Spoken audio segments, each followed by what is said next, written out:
So hello everyone, नमस्कार साथियों। स्वागत है आप सभी का एक बार फिर से डेली करंट अफेयर्स की क्लास में। और आज साथियों आप लोगों की 1 दिसंबर यानी कि महीने का पहला दिन। और आज हम सभी 1 दिसंबर से बनने वाले जितने भी मोस्ट इम्पोर्टेंट करंट अफेयर्स के प्रश्न बने हैं, इन सभी प्रश्नों को हम इस क्लास के अंदर डिस्कस करेंगे।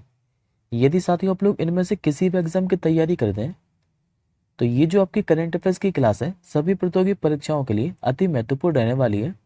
तो आप सभी साथी पूरी क्लास में आखिर तक बने रहिएगा। तो चलिए साथी, बिना किसी देरी के हम लोग क्लास को शुरू करते हैं। लेकिन उससे पहले एक बार मैं आपको 30 नवंबर के करंट अफेयर्स के प्रश्नों को क्विकली रिवाइज करा देता हूँ, मात्र 2 मिनट के अंदर ही। उसके बाद हम लोग आज के क्वेश्चनों को कवर करेंगे। तो जैसा कि साथियों लास्ट क्लास के अंदर मैंने आप लोगों को पढ़ाया था कि अभी जो एशियाई विकास बैंक है यानी कि एशियन डेवलपमेंट बैंक, इसको जो नए अध्यक्ष है ये कौन बने हैं। तो ये साथियों मिलता जुलता ही नाम है। इनका नाम है मसातो कांडा। और ये स्थान किसका लेंगे तो मसत्सुगु असाकावा का।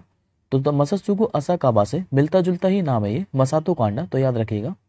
दूसरा क्वेश्चन में आपको रैंकिंग से संबंधित पढ़ाया था कि भाई जो नेटवर्क रेडीनेस इंडेक्स है 2024 ये जारी की गई थी। और इसमें दोस्तों भारत की रैंकिंग क्या रही थी 249। मैंने आपको ब्रह्मोस एरोस्पेस के नए प्रमुख बताए थे जो कि कौन बने थे। तो नाम था इनका जय तीर्थ राघवेंद्र जोशी। 28 नवंबर 2024 को अभी जो हेमंत सोरेन है इन्होंने किस राज्य के मुख्यमंत्री के पद की शपथ ली थी तो झारखंड के। अमेरिकी जो राष्ट्रपति हैं जिनका नाम है डोनाल्ड ट्रंप, इन्होंने भी नेशनल इंस्टीट्यूट ऑफ हेल्थ का जो निदेशक है ये किसे बनाया था। तो ये दोस्तों भारत के, नाम इनका जय भट्टाचार्य। केंद्रीय जो महिला और एवं बाल विकास मंत्री हैं, नाम है जिनका अन्नपूर्णा देवी। इन्होंने भी नई दिल्ली में कौन सा अभियान शुरू किया था तो बाल विवाह मुक्त अभियान। भारत अंतर्राष्ट्रीय जो व्यापार मेला है 2024, इसमें भी प्रदर्शन में उत्कृष्टता के लिए जो स्वर्ण पुरस्कार है ये किस मंत्रालय ने जीता था तो खान मंत्रालय ने। किस कंपनी ने अभी भारत का पहला जो एआई थिंक टैंक है जिसका नाम है एफएलसी, इसको लॉन्च किया था तो फ्यूचर्स ने, इस कंपनी ने। अभी बंगाल की खाड़ी में परमाणु ऊर्जा से चलने वाली जो आईएनएस अरिहंत पनडुब्बी है, इससे भी पहली बार किस मिसाइल का सफल परीक्षण किया गया था तो के 4 मिसाइल का। प्रधानमंत्री मोदी जी 9 दिसंबर को हरियाणा के जो पानीपत है यहाँ से कौन सी योजना का शुभारंभ करेंगे तो याद रखेंगे बीमा सखी योजना का। इसके बाद मैंने आपको हिंदुस्तान पेट्रोलियम कॉर्पोरेशन लिमिटेड के नए चेयरमैन और मैनेजिंग डायरेक्टर बताए थे जो कि कौन बनने वाले हैं तो अमित गर्ग। और लास्ट क्वेश्चन मैंने आपको बार बार पढ़ाया था कि जो दुनिया के सबसे बुजुर्ग व्यक्ति हैं, नाम है जिनका जॉन टीनिस वुड। इनका भी 112 वर्ष की आयु में निधन हो गया है, तो याद रखिएगा। आई होप साथियों को 30 नवंबर के सारे करंट अफेयर्स के प्रश्न क्लियर होंगे। अब हम लोग आज के क्वेश्चनों के बढ़ते हैं। तो आज का पहला प्रश्न दोस्तों आप लोगों के सामने रहा। आप लोगों से पूछ रहा है कि अभी बंगाल की खाड़ी में उत्पन्न जो तूफान है जिसका नाम है फेंगल, इसका जो नामकरण है ये किस देश ने किया है। तो अभी साथियों बंगाल की खाड़ी में क्या है कि अभी एक तूफान उत्पन्न हुआ है जिसका नाम है फेंगल। आप लोगों को ये बताना है इसका जो नामकरण है ये किस देश ने किया है। तो मैं आप लोगों को बता दूं साथियों, इसका जो नामकरण है ये भी सऊदी अरब ने किया है। करेक्ट आंसर होगा आपको ऑप्शन नंबर डी। और ये साथियों जो फेंगल तूफान है ये किस राज्य को प्रभावित करेगा तो याद रखेंगे तमिलनाडु राज्य को। और जो भारतीय मौसम विभाग है इसके साथियों मुताबिक इसकी जो स्पीड है ये 75 से 80 किलोमीटर पर आवर हो सकती है। बात करते हैं अब साथियों हम लोग एडिशनल इन्फॉर्मेशन के बारे में। तो याद करिए साथियों, मैंने आपको सारे के सारे जो चक्रवात है ये भी रिसेंटली पढ़ाए हैं। मैंने आपको दोस्तों दाना तूफान के बारे में पढ़ाया था। इसने उड़ीसा राज्य को प्रभावित किया था और इसका नामकरण किसने किया था तो कतर ने। दूसरा साथियों मैंने आपको इसी साल हेलन तूफान और हरिकेन मिल्टन के बारे में पढ़ाया था जिसने अभी अमेरिका का जो राज्य फ्लोरिडा इसको प्रभावित किया था। और अभी मैंने आपको चीन के अंदर सबसे शक्तिशाली टाइफून के बारे में पढ़ाया था जिसका क्या नाम था तो गेमी। और अभी मैंने आपको सुपर टाइफून मैन यी के बारे में भी पढ़ाया था जिसने भी उत्तरी फिलीपींस को प्रभावित किया था। तो ये चारों के चारों प्रश्न इसी से रिलेट कर याद रखिएगा। अब आज के हम लोग दूसरे क्वेश्चन की ओर बढ़ते हैं। आज का साथियों को जो दूसरा क्वेश्चन है ये सुपर मोस्ट इंपोर्टेंट क्वेश्चन है। इस पे आप लोग डबल स्टार मार्क कर लीजिए। ये क्वेश्चन आपको डेफिनेटली एग्जाम में देखने को मिलेगा। आप लोगों से पूछ रहा है कि भी किस देश को 2025-26 के कार्यकाल के लिए जो संयुक्त राष्ट्र शांति निर्माण आयोग है इसके लिए फिर से चुना गया है। तो ये साथियों कोई और देश नहीं बल्कि अपना प्यारा भारत ही है। आंसर हो जाएगा आपको ऑप्शन नंबर ए। अब इस प्रश्न के बारे में साथियों ध्यान से समझिएगा।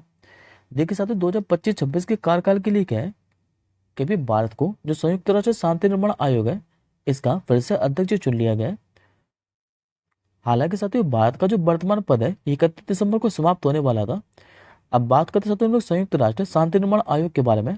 तो याद रखेंगे भारत भी क्या है किसका संस्थापक सदस्य था। यदि दोस्तों आप लोगों से ये पूछे कि संयुक्त राष्ट्र जो शांति निर्माण आयोग है इसकी स्थापना कब हुई थी 2005 के अंदर, इसके अध्यक्ष कौन है तो सर्जियो फ्रांका डानिस, और इसका साथियों काम क्या है तो संघर्ष प्रभावित क्षेत्रों में शांति निर्माण प्रयासों का समर्थन करना। अब आज के दोस्तों हम लोग तीसरे क्वेश्चन की ओर बढ़ते हैं। आज का तीसरा क्वेश्चन दोस्तों आप लोगों के सामने रहा जो कि अपॉइंटमेंट से संबंधित है, और इसी अपॉइंटमेंट के माध्यम से मैंने दोस्तों आपको नवंबर महीने के अंदर जितने भी नए अपॉइंटमेंट पढ़ाए वो मैं आज आपको सारे के सारे रिवीजन भी करा दूंगा। तो पहले आप लोग इस प्रश्न का आंसर बताइए मुझे कि क्या होगा। आप लोगों से पूछ रहा है कि जो नेशनल सिक्योरिटीज डिपॉजिटरी लिमिटेड है इसके भी जो मैनेजिंग डायरेक्टर और सीईओ है इसके रूप में किसे नियुक्त किया गया है। ये नियुक्त किया तो विजय चंदोक को। करेक्ट आंसर होगा ऑप्शन नंबर डी। दरअसल जो विजय चंदोक है इनको भी 29 नवंबर को जो नेशनल सिक्योरिटीज डिपॉजिटरी लिमिटेड है इसका नया एमडी और सीईओ नियुक्त कर दिया है। बात करते पहले हम लोग नेशनल सिक्योरिटीज डिपॉजिटरी लिमिटेड के बारे में। तो ये दोस्तों भारत की पहली इलेक्ट्रॉनिक सिक्योरिटीज डिपॉजिटरी है और इसकी स्थापना कब हुई थी तो 8 अगस्त 1996 के अंदर, जबकि ये स्थित कहाँ पर है तो महाराष्ट्र के मुंबई के अंदर। अब एक बार दोस्तों हम लोग नवंबर महीने के सारे नए अपॉइंटमेंट को डिस्कस कर लेते हैं। तो सारे के सारे साथ जो आपको अपॉइंटमेंट दिखाई दे रहे हैं ये मैंने आपको नवंबर महीने के अंदर पढ़ाए। एक बार आप लोग इनको जल्दी से रिवीजन कर लीजिए। जैसे कि साथियों सबसे पहले आपको बाल्टीजी उर्कीजे का नाम पढ़ाया अभी रिसेंटली, इनको भी इंटरपोल का नया प्रमुख बनाया गया था। हर्षवर्धन अग्रवाल का नाम पढ़ाया था मैंने आपको, इनको फिक्की का नया अध्यक्ष बनाया गया था। इसके बाद मैंने आपको सूसी विल्स का नाम पढ़ाया था, इनको भी व्हाइट हाउस का चीफ ऑफ स्टाफ बनाया गया था। अमनदीप जोहल की बात करें तो ये अभी professional golf tour of India यानी कि पीजीटीआई के नए सीईओ बने थे। अरविंद सिंह सानी ये भी इंडियन ऑयल कॉर्पोरेशन के नए अध्यक्ष बने थे। माइकल बोर्ड्स की बात करें तो ये अमेरिका देश के नेशनल सिक्योरिटी एडवाइजर बने थे।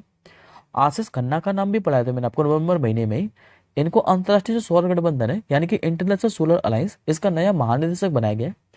कैमी बेडिच नोच की बात करें तो ब्रिटेन के अंदर जो कंजर्वेटिव पार्टी है ये इसका नेतृत्व संभालने वाली पहली अश्वेत महिला बनी थी। और नंदन कुमार झा की बात करें तो इंटरनेशनल माइंड स्पोर्ट एसोसिएशन के ये नए अध्यक्ष बने हैं। और एक नाम साथियों आपको और दिखाई दे रहा होगा इसमें ऑप्शन नंबर बी में, नाम है जिनका संजीव खन्ना, ये भी भारत के 51वें चीफ जस्टिस ऑफ इंडिया बने, तो ये भी नाम याद रखिएगा। आई होप साथियों को नवंबर महीने के सारे नए अपॉइंटमेंट क्लियर होंगे। अब हम लोग आज के चौथे प्रश्न की ओर बढ़ते हैं। आज का चौथा क्वेश्चन साथियों आप लोगों के सामने रहा। आप लोगों से पूछ रहा है कि भाई भारत सरकार ने जो अटल इनोवेशन मिशन है इसकी जो अवधि है यह भी कब तक के लिए बढ़ा दी है। तो इस साथ जो अटल इनोवेशन मिशन है इसकी अवधि को अभी भारत सरकार ने 31 मार्च 2028 तक के लिए बढ़ा दिया। करेक्ट आंसर हो जाएगा आपको ऑप्शन नंबर सी। हालांकि साथियों जो अटल इनोवेशन मिशन है इसकी शुरुआत कब की गई थी 2016 के अंदर, और देश में नवाचार और उद्यमिता की संस्कृति को बढ़ावा देने के लिए नीति आयोग के तहत भारत सरकार के द्वारा यह अटल इनोवेशन मिशन शुरू किया गया था। इस अटल इनोवेशन मिशन 2.0 का बजट कितना था तो 2750 करोड़ रुपए। और ये साथ जो अटल इनोवेशन मिशन है इसको नीति आयोग ही लागू करता है। तो अब बात कर लेते हैं हम लोग नीति आयोग के बारे में। तो नीति आयोग से साथियों कई बार एग्जाम में क्वेश्चन पूछे हुए हैं और कई सारे एग्जाम में क्वेश्चन पूछे हुए हैं। तो सबसे पहले दोस्तों आप लोग याद रखिएगा कि नीति आयोग की स्थापना कब हुई थी तो ये योजना आयोग के स्थान पर हुई थी 1 जनवरी 2015 को। और एग्जाम में साथियों कभी कभार डेट दे देता है 1 जनवरी 2014, तो याद रखिएगा कन्फ्यूज मत होना। नीति आयोग की जो स्थापना है 1 जनवरी 2015 को हुई थी। मुख्यालय यदि आप लोगों से पूछे तो नई दिल्ली के अंदर है। नीति आयोग के जो अध्यक्ष है हमेशा प्रधानमंत्री होते हैं, और जबकि साथियों उपाध्यक्ष कौन है इसके वर्तमान में तो सुमन बेरी। सीईओ भी दोस्तों कई बार पूछता है तो याद रखेंगे बीबीआर सुब्रमण्यम है। और दोस्तों नीति आयोग के पहले सीईओ और पहले उपाध्यक्ष ये दोनों के दोनों रेलवे एनटीपीसी के एग्जाम में पूछे हुए क्वेश्चन है। तो याद रखिएगा आप लोगों से फिर से पूछ सकता है कि नीति आयोग के जो पहले उपाध्यक्ष है ये कौन थे तो अरविंद पनगड़िया साहब। जबकि नीति आयोग के आप लोगों से पहले सीईओ पूछे तो ये सिंधु श्री खुल्लर है, दोनों नाम याद रखिएगा। अब आज का आप लोग 5वां प्रश्न देखिए। आज का साथियों का जो 5वां प्रश्न है ये भी अपॉइंटमेंट से संबंधित ही है। आप लोगों से पूछ रहा है कि हाल ही में जो दीपम सेठ है ये भी किस राज्य के नए डीजीपी बने हैं। ये बन चुके साथियों महाराष्ट्र राज्य के, सॉरी ये बन चुके अभी उत्तराखंड राज्य के। तो करेक्ट आंसर होगा आपको ऑप्शन नंबर डी। दरअसल जो दीपम सेठ है ये सीनियर आईपीएस ऑफिसर है और अभी इनको क्या है कि उत्तराखंड का 13वां डीजीपी बनाया गया है। और ये साथ ही सशस्त्र सीमा जो बल है यानी कि एसएसबी, इसमें अपर महानिदेशक के पद पर भी कार्यरत थे। दीपम सेठ की बात करें तो उत्तराखंड कैडर के वर्तमान में ये सबसे वरिष्ठ अधिकारी है। अभी साथ डीजीपी से संबंधित क्वेश्चन है। तो मैंने आपको अभी रिसेंटली 4 राज्यों में नए डीजीपी बताए जो कि भी रिसेंटली बने हैं।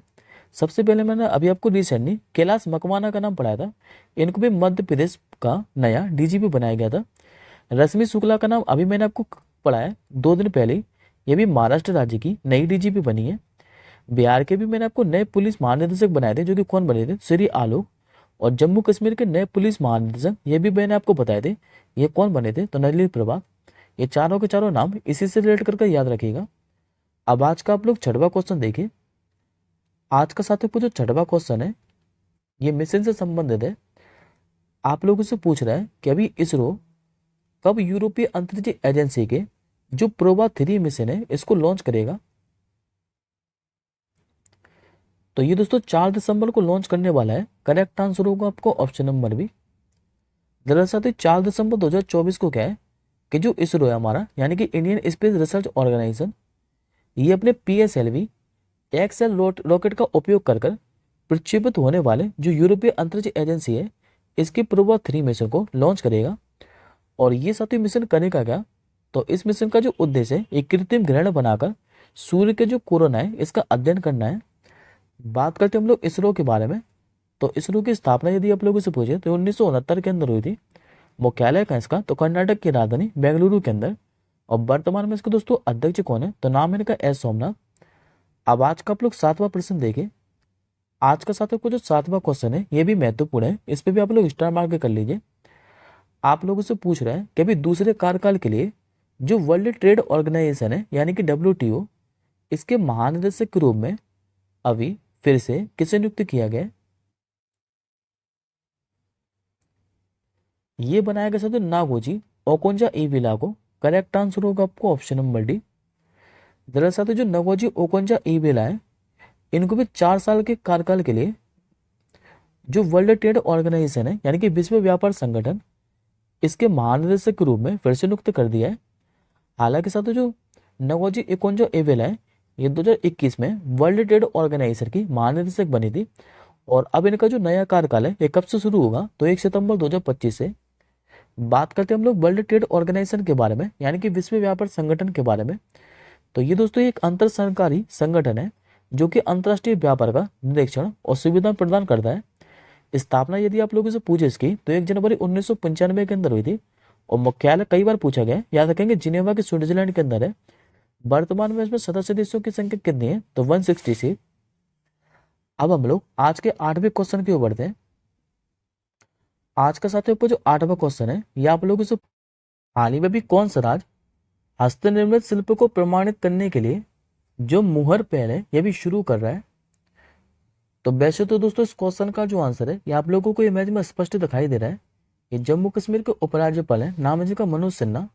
और ये भी राज्य में हस्तनिर्मित शिल्प को प्रमाणित करने के लिए मुहल पहल यह भी शुरू कर रहे हैं। तो आंसर हो जाएगा आपको ऑप्शन नंबर डी।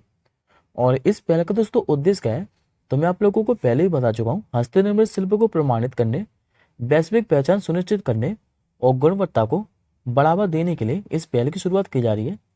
और ये दोस्तों जो कदम है ये जो विश्व शिल्प परिषद है इसी के जो अध्यक्ष हैं जिनका नाम है साद अल कददुम्मी, इन्हीं के द्वारा भी 26 नवंबर 2024 को जम्मू कश्मीर के श्रीनगर में जो विश्व शिल्प परिषद है इसके 60वें वर्षगांठ समारोह के दौरान इसे घोषित किया गया था। और यदि दोस्तों आप लोगों को याद हो तो मैंने आप लोगों को बताया भी था कि जम्मू कश्मीर का जो श्रीनगर है इसको विश्व शिल्प शहर के रूप में भी मान्यता दी गई थी। अब आज के साथ आप लोग 9वां क्वेश्चन देखिए। आज का दोस्तों आप लोगों से 9वां क्वेश्चन पूछ रहा है कि 10वां जो भारत अंतर्राष्ट्रीय विज्ञान महोत्सव है 2024, इसकी जो मेजबानी है ये कौन सा आईआईटी कर रहा है? तो ये कर रहा है साथियों आईआईटी गुवाहाटी। करेक्ट आंसर होगा आपको ऑप्शन नंबर डी। दरअसल साथियों जो आईआईटी गुवाहाटी है ये भी 30 नवंबर से लेकर 3 दिसंबर तक 10वां जो भारत अंतर्राष्ट्रीय विज्ञान महोत्सव है इसकी मेजबानी कर रहा है। और भारत साथियों जो अंतर्राष्ट्रीय विज्ञान महोत्सव है ये देश का सबसे बड़ा विज्ञान कार्यक्रम है जो कि हर साल आयोजित किया जाता है। और 2024 के लिए इसकी थीम क्या है? तो भारत को विज्ञान एवं प्रौद्योगिकी के द्वारा संचालित वैश्विक विनिर्माण केंद्र में बदलना। अब इसी के साथ साथ ही आप लोग एडिशनल इन्फॉर्मेशन में इससे पहले वाला 9वां और पहला विज्ञान महोत्सव के बारे में भी याद रखिएगा। यदि आप लोगों से पूछे कि इससे पहले वाला जो 9वां भारत अंतर्राष्ट्रीय विज्ञान महोत्सव है ये कहाँ पर हुआ था? तो हरियाणा के फरीदाबाद के अंदर 17 से लेकर 20 जनवरी तक। और जबकि साथियों भारत अंतर्राष्ट्रीय विज्ञान महोत्सव का जो पहला संस्करण है ये कब हुआ था? तो 2015 के अंदर। और ये किसने किया था? तो आईआईटी दिल्ली में। अब आज का आप लोग 10वां क्वेश्चन देखिए।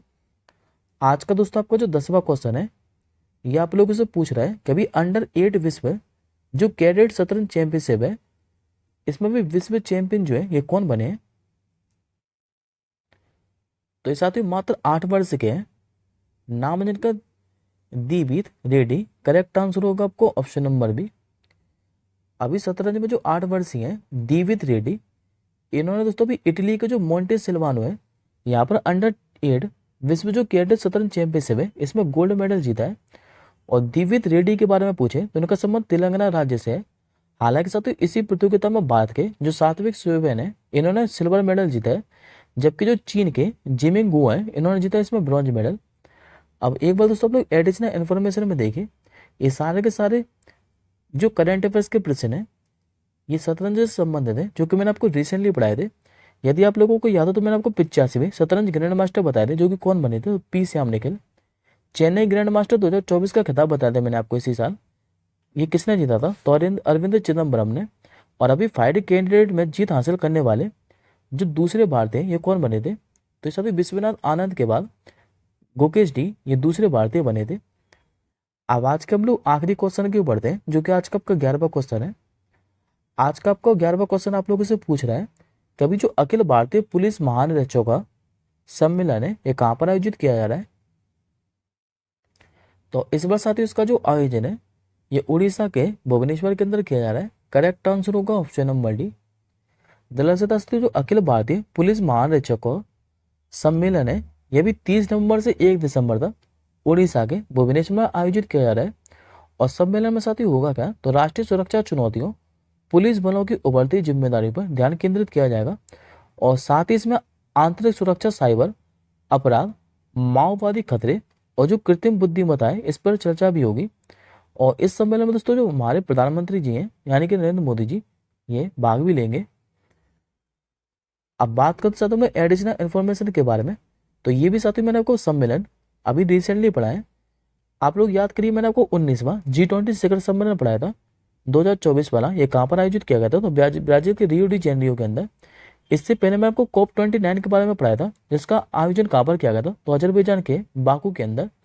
और अभी बाद में पहली बार जो वैश्विक सहकारी सम्मेलन है 2024 इसका आयोजन कहाँ पर हुआ था? तो नई दिल्ली के अंदर।